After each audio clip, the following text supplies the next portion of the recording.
People across the district are talking about the sudden death of notorious D.C. drug kingpin Rayful Edmond III.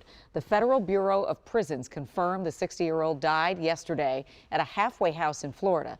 Now, back in the 80s, Edmond ran a drug operation that smuggled in hundreds of pounds of cocaine every week. He was arrested in 1989. He later became a key informant.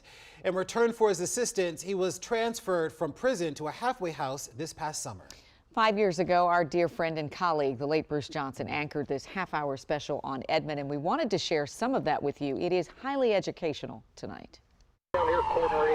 Wherever there was a corner, you could buy crack. Keeping it real, we were overwhelmed. When the crack epidemic hit, the D.C. Police Department wasn't ready for it.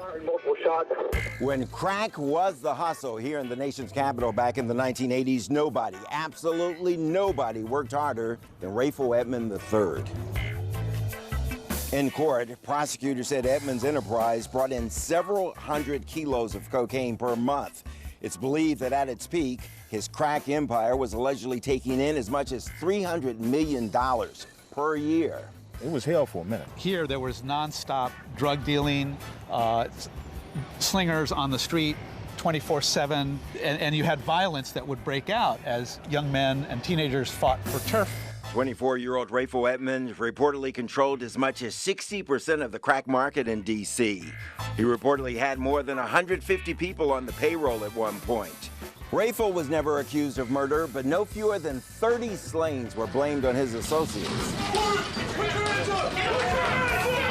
The wars over crack territories helped send the district's homicide rate through the roof, 400 per year, earning the city the dubious title of murder capital of the world.